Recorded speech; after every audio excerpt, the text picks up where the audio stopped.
What's up mga katiksay? Ha, gumagamit pa ba kayo sa ganitong bala? Itong old style, mga conventional na bala, yung mga sinauna. Kasi uso na ngayon yung Indonesian style na bala eh. Ako, gumagamit pa rin ako paminsan-minsan ito. Ang isa sa problema ko dito sa ganitong bala ay yung pagsusuot ng tali. Ang paraan na ginagawa ko dito sa pagsuot ng tali, kumukuha ako ng pansi, yung nylon, ganito. Ito ang nagiging giya ko para sa paglagay ng braided. Ang ginagawa ko, di ba, may pansinin niyo itong bala, may dalawang butas. Sinusot yung tali una dito sa ilalim. Itong pansi, pinalulusot ko dyan. Yan. Nasa loob na, di ba? Yan. Tapos, ganun din itong kabilang dulo. Sinusot ko dyan. Ganyan lang ang proseso na ginagawa ko niyan. Kasi pagka wala itong tansi, ang hirap magtali. Eh, ayan, nakalusot na yung nylon. Ito ngayong braided, isasabit ko ngayon dito. Ewan ko sa inyo kung paano kayo magtali, pero ako, ito yung nakasanayang kong paraan na pinaka-conveniente para sa akin. Kaya nakasabit na, hihilahin ko ngayon pabalik itong nylon. Hindi ko hihilahin lahat tong braided. Ang ginagawa ko,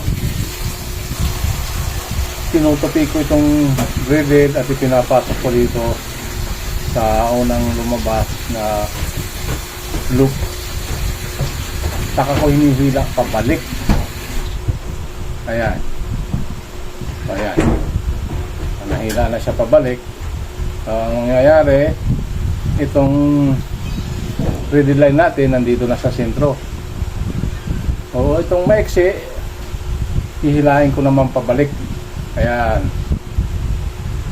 Tapos isusuot ko na naman uli itong sinusuot ko na naman uli itong nylon line.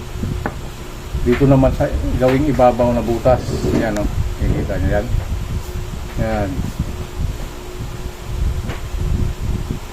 Yan, binabalik ko rin ulit yan. Lumusot na naman. Sasabit ko na naman ulit itong maikling part ng braided line. Yan, sasabit ulit dyan. Saka ko hihilahin ng ganyan, Yan ang pinaka-conveniente na paraan ng pagtatali. Kasi pagka wala yung nylon na yan, ang hirap kayang itali nito. Yan ang disadvantage pag nasa field cut, naputulan ka, tapos ganitong bala mo at wala kang nylon na dala. Yung pagtali, hindi kagaya ng Indonesia na madali lang itali. Tapos ang pag-lock naman nito, itong maikling part, ibinabalik ko ng ganyan.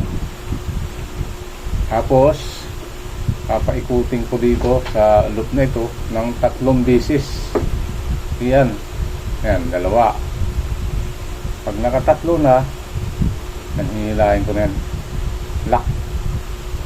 So ayan na, diba?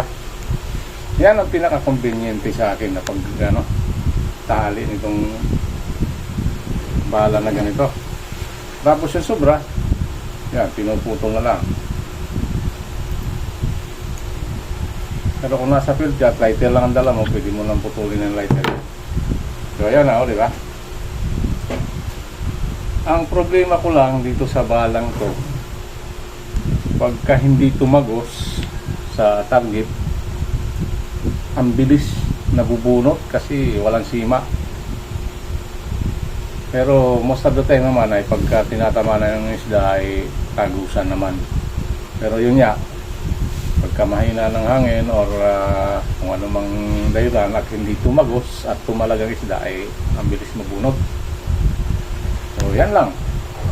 Ganyan lang ang pagtali nitong bala na ganito.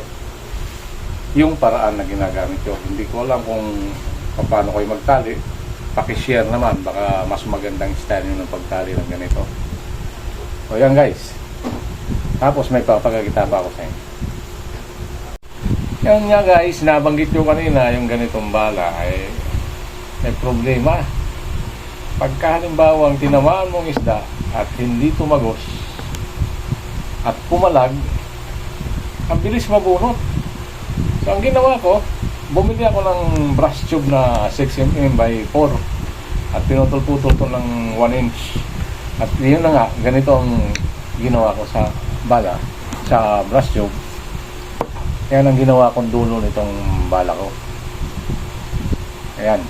So kahit pa paano ito, may laban-laban pagka tumama sa isda at hindi tumagos lahat.